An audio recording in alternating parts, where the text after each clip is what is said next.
Well, hello, that's me again. Pardon my French, so to speak, and coughing. Um, Today is September 1st, 2025. And what you see in the beginning is a new world order. Simple as that. It's not which is coming or will come at some point of time. It is already here. We live within it. We live in the new geopolitical paradigm and its historical shift, a tectonic shift of the immense proportions. It is something, I don't know, akin to, well, oh, great schism or splitting of the, you know what, it's the fall of the Roman Empire. Well, it's way bigger than that even. So, and as you can see yourself, these three guys who are the pillars of this new world order are very happy for some reason, okay? And there's so much to unpack. I don't even know where to start with. And I will start with probably lament. Let's go and talk about how the West, which have been relegated now to the back burner essentially, it was inevitable because if we look attentively at just these three guys, Russia, India, and China, of course, economically, these are all three of them monsters, with China being the monstrosity on its own. And when you put them together, you look at about probably 35 to 40% of the actual real economy, productive economy. Those countries produce a lot, anything, ranging from extraction, oil, you know what, aircraft, weapons, space flight, global positioning systems, you know, things of this nature. They produce things, including, of course, consumer goods, ranging from linens to, I don't know, smartphones. And so you have here these three guys, and there are other people, there are many of them. And we start with, well, I will start with independent. And where it is, let me take a look. Yeah, here it is. Oh yeah, they begin to lament. Too late, of course, but look at this. They suddenly, yesterday, they said that the West neglects the other half of the world at its peril. Never heard about that West is a half of the world. I am a Western man, make no mistake, but do I enjoy what I see, what is happening to this so-called West, which is not the West anymore? Absolutely, I have the Schadenfreude. And when people claim, like these independent guys, that somehow West is the half of the world which is looking and doesn't pay attention to the other half of the world, I have news for the combined West. Its population actually is less than 1 billion people, with the 8.5 billion people being the population of the rest of the world. And most of this world doesn't look anymore at the West. They look at the Shanghai Cooperation Organization and BRICS. And so they write independent, given the presence of 25 global leaders. Hello, yeah, it's pretty much, well, I would say 70% of the world economy, including those of Russia, India, Iran, and North Korea. For the SCO summit, you might well ask why the West seems to have shown so relatively little interest or alarm, writes whatever, Mary Dejevsky, whatever her name. Well, the explanation is extremely simple. It suppresses emotions, because they have to keep them suppressed, because obviously establishment media in the combined West, from United States to Britain to Germany, Italy, they are not free. They are propaganda outlets, and they are given orders to keep silent because it is already hurting the combined West in Washington, for example. I mean, so badly, I cannot explain to you how much. And so we have all kinds of other people, you know, who are trying to, you know what, it's just unbelievable. Here's another loser. Max Hastings, he was some kind of journo. Well, I mean, the guy is a clown, essentially, as you would expect, with most of those so-called historians or journalists coming of the UK today. And the last great historian, actually, was Corelli Barnett, the man of the global significance in terms of writing real history of the world and of the Great Britain. But he writes and laments that Putin sees only US weakness in Ukraine.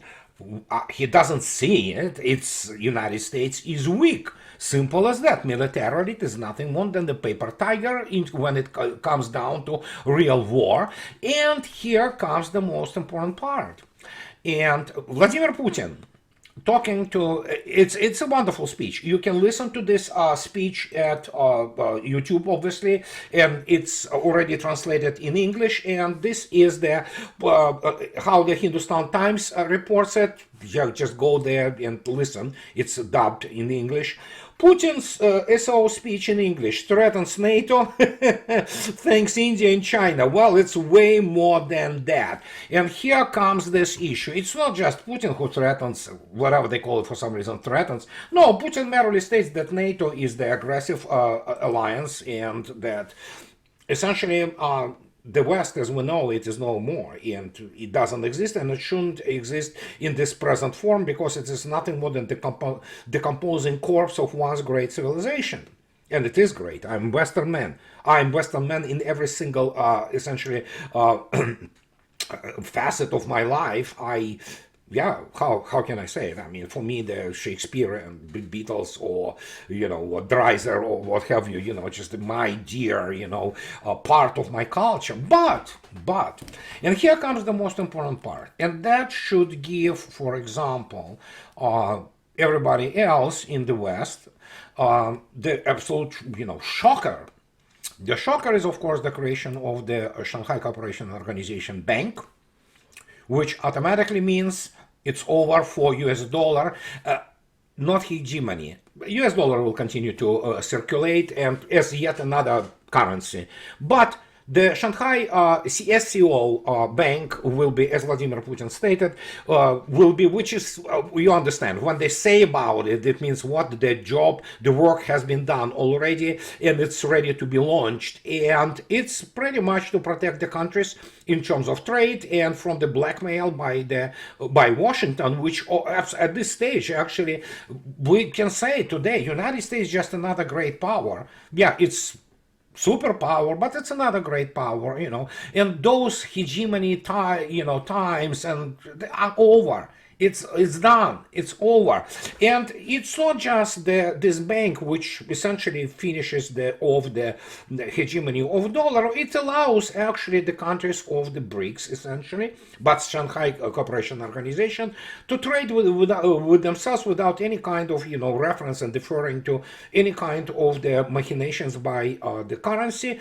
And this is the other thing which has to be addressed. I'm not a financial guy. Make no mistake. I do not produce give any kind of the financial advice or forecasts. But looks like nobody in BRICS, for example, or Shanghai Cooperation Organization, is rushing towards some kind of the unified currency like the euro, for example. No, people want to keep their currencies. Really, I mean, Russians want their ruble. It's a good currency. India wants its rupees. China wants its yuan. You just have to establish some kind of the conversion unit through which to trade. But I don't think there will be any kind of the unified currency. Just it works without any unified currency like euro. All those financial machinations and things of this nature, it's all fine and dandy, and it mattered maybe at some point of time when Europe represented out of itself the economic industrial power, including United States, which of course much of this shining have been lost. It has been deemed, but this is what we have. And then suddenly we talk about, let's take a look what Vladimir Putin really described there. And if you take a look at how it is formulated, so we have the statements of Vladimir Putin, which sound like this. In terms of other things, not just the bank. For example, here's another statement by Putin that traditional values should be placed back on the international agenda. Putin told an SCO Plus meeting as he invited participants to Moscow Intervision Song Contest on September 20th. He said the competition is aimed at promoting universal cultural and spiritual values, adding that the artists from a range of countries have already confirmed their participation. Intervision is presented as an alternative to Eurovision, providing a platform for global participation after Russia was banned from the European event in 2022. Good. Nobody needs to watch this satanism which is happening in Europe and those Eurovision, and apart from the fact that there's very little talent there, mostly semi-naked, whatever, transgenders or what have you. So I want to say that it's a good idea, and he talks about, obviously, that more countries are seeking cooperation with the Shanghai Cooperation Organization. President Vladimir Putin said, adding that the global interest in the bloc's work continues to grow. Absolutely. An increasing number of states are striving for open and equal dialogue with our organization, he told at meeting. This year's summit in Tianjin is the largest in the group's history, bringing together more than 20 foreign leaders and representatives of international organizations. Who are those leaders? All kinds of leaders. Malaysia, what have you? Turkey, obviously. Yeah, you cannot do things without Turkey. Iran, obviously, Mr. Aliyev of Azerbaijan and Mr. Pashinyan of Armenia also materialized there. But we all know about some really serious issues between Russia and Azerbaijan and Armenia. So what happened? Well, they applied. And India again blocked the entrance of Azerbaijan to Shanghai Cooperation Organization, while Pakistan, actually, who is the part of the Shanghai Cooperation Organization, they blocked Armenia. That has to be translated to those people in those Transcaucasian republics that they are important, but they're not that important. It was a slap in their faces. They want to sell themselves, and that's what they're trying desperately, sell themselves to the West.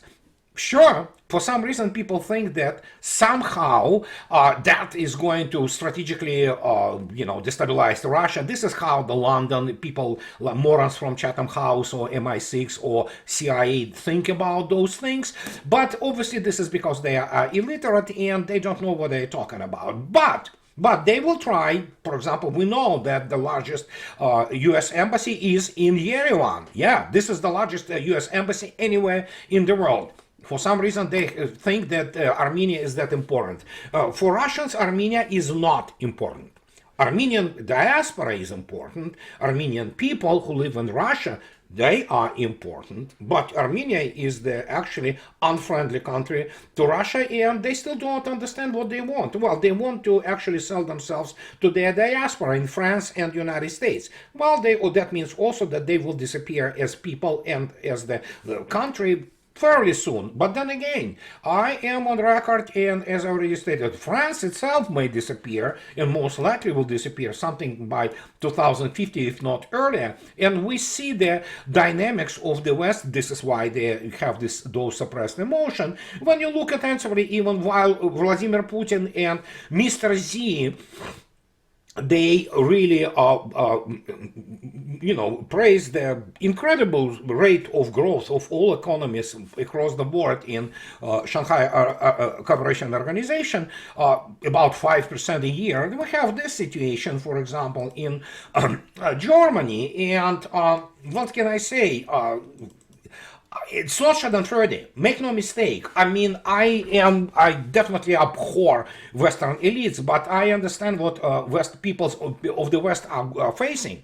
And here it is. The Reuters saying that German industry sheds almost 250,000 jobs in worsening downturn, study shows. This was 5 days ago. And what can I say? That will continue. You cannot stop this anymore. This is not something like people who are discussing the possibility of United Kingdom taking out the IMF loan, which was similar situation in 1974 when it helped sort of to maintain Britain afloat. But do not forget, Britain of 1974, for example, which was an industrial powerhouse at that time, and Britain of 2025, they are two different countries. The 2025 United Kingdom is I don't even know, it's second dozen of country. I mean, it's not in the top 10 economically anymore. And yeah, it was thoroughly deindustrialized. So if it comes down that it is, and we know it's broken, it's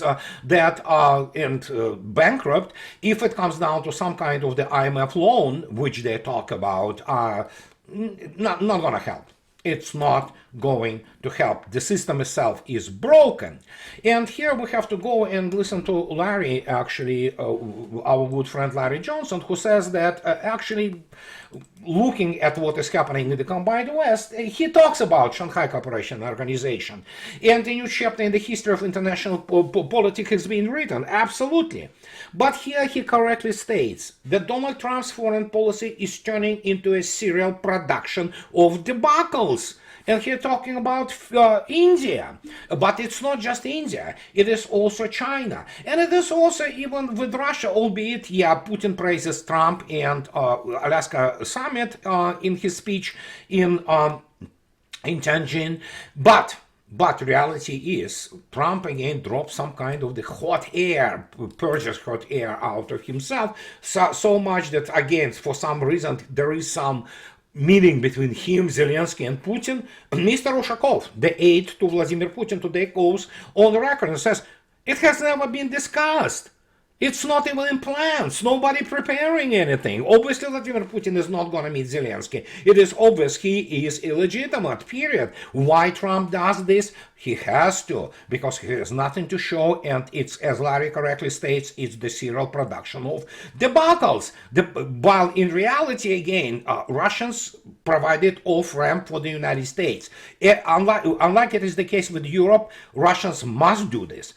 Because United States still superpower, nuclear country, nobody wants destabilization of it, nobody wants the United States crashing completely and destroying itself, and like nuclear explosion, then basically contaminating everything around itself. No, nobody wants that. Neither China, nor India, nor Russia, nor anybody who has any brains. They want United States to land relatively softly. It's going to be still hard landing, but United States will survive. And especially considering the United States, however, obsolete nuclear arsenal and all kinds of other things which, well, make United States the, superpower. And then again, it's a still very large market, 330 million people. Come on, it's a serious country. It's economically, it's not number one. Anybody who listens and reads all those numbers from all those International Monetary Fund, it's garbage. GDP numbers are absolutely garbage. United States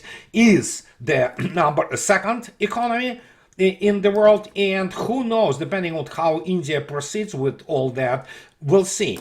So, and let me remind you why actually Mr. Modi, Xi, Putin are very happy. Let me show you something. And this is the India's crude supply. It's just crude supply. Anybody who thinks that it's just crude, I have a bridge to sell you. However, crude is important. And as you can see yourself, Russia accounts for 37% of actually India's imports. So, if you think that it's not important, I have the other news for you. Do not forget that India buys from Russia all kinds of the machinery and all kinds of other things, and of course, weapons. And we're talking about big time items. Those people who are still thinking that, oh yeah, India just bought Rafales. No. Indians love their Su-30s. They love their tanks, which are of course Russian made. They love their S-400s. So, and this is as high tech as possible. And India will continue to buy this, and Russians will continue to interact and trade with India. And do not forget, Rosneft, this giant of Russian production of oil, they do have actually refineries in India. If for those people who do not understand what is going on, and there is a serious economic integration on this track, so to speak, not to mention the fact that Russia is representing itself, which she is the defender of the realm. But then again, you look at the three nuclear powers there. Obviously, Russian military arsenal is the best in the world, by far. But still, India is a nuclear power, China is a nuclear power. And they have very substantial armed forces, very advanced armies. And so what can I say? You look at those three in the beginning and why not to be happy? Why not to enjoy it? They know what they're sitting in. They are actually at the top of the world. They are top dogs. And of course they are happy. Of course they are ready to talk. And of course they are ready to talk about the rest of the world. And you can see yourself that many people say, there are some idiots who say, oh, it's not against the West. No, it's not against West per se. Nobody wants to go out and destroy West or deliberately. It does a swell job on its own. But the main point here is that these three and people which are coming next, there are some issues with Indonesia, obviously we know that, and who knows, there are some even legitimate reasons for Indonesian, so to speak, riots and unrest. But if you look at actually at the realm, which now these three not command, but they represent, it's not the other half, guys.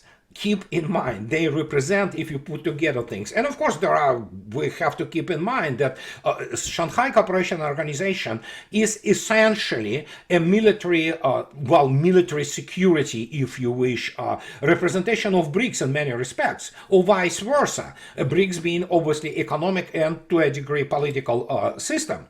So, but it's the same as European Union. Everybody understands that European Union is economic expression of European part of NATO. And this is, well, in some sense, it's crude parallel, obviously. It's not exactly 100%. But there are some similarities with this. Obviously, most of organizations of this scale, they do work like this, because economy is the foundation of everything, and military is the thing which defends those economies. And we have this formation. It's now in existence. The bank is coming online. All kinds of institutions are being launched, and enforced right now, if you wish. And that's the new world order. Period. Simple as that. Russia gave the off-ramp to the United States in Alaska. And again, don't forget, for Russians and Americans are very similar cultures in many respects. Obviously, for example, culturally, Russians and Chinese are somewhat different. I mean, these are different civilizations, different cultures. Same goes for Indians. But for Russians, United States, I mean, Russians never liked Washington, D.C., but they love American people. I mean, make no mistake. And so there is a cultural thing there. And of course, everybody has to be happy that it is Mr. Putin, the reasonable one, who talks to Mr. Trump. And so basically what you see here is, what can I say? It's an amazing development. We live in the new world. And returning to already to China back with Mr. Xi making some summaries, and he urges SCO to resist hegemonism as Putin backs multipolar world order. And so the summit concluded with Tianjin Declaration and the adoption of 2035 development strategy, setting long-term political, economic, security, and humanitarian goals. Leaders also agreed to create an SCO development bank to bolster resilience against economic pressure, condemned what they called the genocide in Gaza, and urged a renewed effort to secure peace in Afghanistan.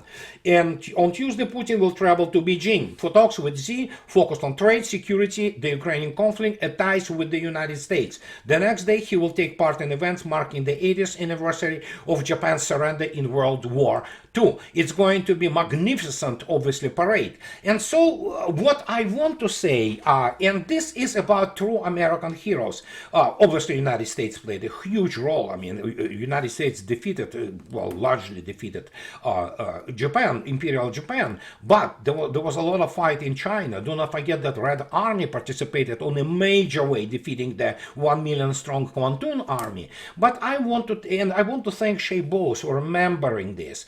This is in some way similar to the legendary French regiment Normandy-Niemen, which covered itself based itself in glory fighting with the Red Army on the Eastern Front, the pilots.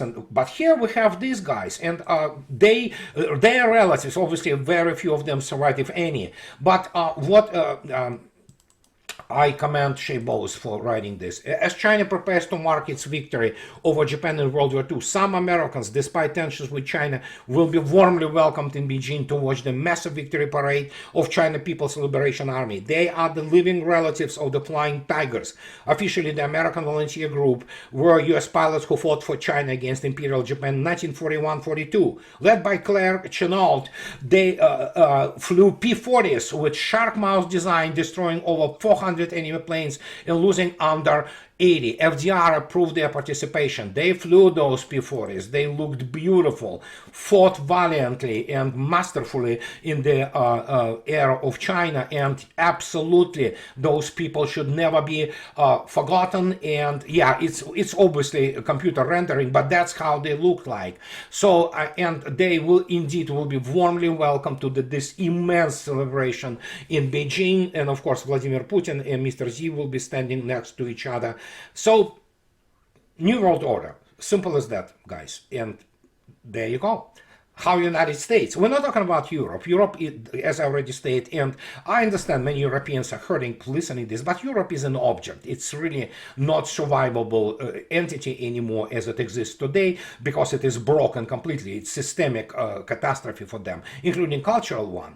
But the United States, obviously, due to size, due to importance, especially in the last century, it's really important to have kind of relations going, in a sense that many people say, okay, if it's not going to be the Cold War, let it be cold peace. Cold peace is fine as long as you cooperate on some tracks, and others, well, you are just competitors. If that remains within this framework, not this aggression, not those genocides, not all those things which have been broken by combined West, headed by the United States, then yeah, the world has a future, better one. And here we have other thing. Vladimir Putin explained the situation with the special military operation. And as you can see yourself, Russians continue with what they do the best. Yeah, it's the fighting the war. And this is yesterday. As you can see yourself, here's the tally. And it's pretty much same. And we already know that probably by the time the last vestiges of the defense of whatever is remaining of the Ukrainian armed forces will be broken, we were gonna, for example, if we go to Mr. Marat Khairulin and Colonel Popov, here it is. Here is the activity on the southern part of the Donetsk operational axis. Everything is active, non-stop. I mean, non-stop movement to the west and non-stop cauldrons. And what can I say? Ukraine now is in panic. And why it is in panic? Let me show you why. Because also it's kind of a hint, and Russians do those things, you know. They sometimes leak those things to deliberately, but it is done in such a nonchalant way that like almost natural. Oh yeah, I'm sorry. You know what? It was the same thing when Russians actually disclosed the Poseidon existence and type of and the technical data a little bit on it, when the reporters have been allowed to peek over the shoulder of one of the members of the Security Council of Russia into the, oh my God, they have this new weapon. It was done deliberately. Now, Ukraine is in panic, or whatever is left of Ukraine, because, look at this. This is Mr. Gerasimov talking about something, whatever, or probably in Rostov, maybe somewhere else, but it doesn't matter. You have obviously Mr. Belousov portrait, defense minister, obviously, and you have the map there. Oh, look at this map. Do you see what this map shows there? And yes, there are lines which show this. This is how Ukraine interpreted it. As you can see yourself, Nikolaev and Odessa are completely in, basically designed to be taken by Russia. Will it happen soon, or however it will happen? I don't know. But there is a panic and desperation from this. And what can I say? I mean, maybe Russians usually don't do things just because, you know. So sometimes they screw up. Make no mistake. Russia is any country, and Russians as any people, they have their own, you know, faults, and they do not obviously, you know, achieve 100% thing, success everywhere. But this is an interesting kind of snippet of it. And now in terms of what happened to the basically, I mean, you have to understand, I usually keep those things under 30 minutes. But before I go, I want to stress what happened actually in Yemen. As you can see yourself, this is a colossal demonstration in the capital of Yemen, Sana'a, demanding revenge against Israel. And my God, Yemenis probably will, because obviously most of the military political primarily political heads of the Yemen have been wiped out by Israeli strike. And well, obviously, it was helped by the United States. Israel by itself doesn't have real serious recon capabilities. So people of Yemen reacted. I think sometimes doing those things merely mobilizes people instead of disheartening them. But then again, you cannot explain to people who do not understand what real war is, such as Israel, and they are really good merely at killing civilians. So Sana is, promising revenge, and I'm pretty sure that Houthis will deliver this revenge. And that's pretty much what I wanted to tell you today about this whole topic. And in the end, and this is very serious, 1st of September in Russia is the start of the new school year. Students everywhere go to, obviously, schools, bearing flowers and all kinds of things. It used to be a very happy, for parents especially, very happy occasion in Russia. Not anymore. It's the 21st anniversary, of the atrocity in Beslan. And you probably remember what it is. And this is what is happening today. And I want to tell you only one thing. The people who so to speak, organized it and planned this atrocity with children, they are known, and including those who did it in the West. So, and that's why, in the end, this poison of the basically inhumanity and atrocity which was committed around the world, and with its proxies, it inevitably caught up with it. And what can I say? Good riddance. So, we probably were looking for the brave new world already here, and it promises to be better. So, this is everything I wanted to tell you today, guys. And as always, those who like what I do, please subscribe to my channel. And those who can afford, please support me on Patreon or buy me a coffee and too. And I want to thank you guys who support me. This is what keeps me in this business. So, have a nice rest of the Labor Day weekend for American part, and for Europeans, have the nice rest of and for other people around the world, have the nice rest of the week. I'll talk to you later. Bye-bye.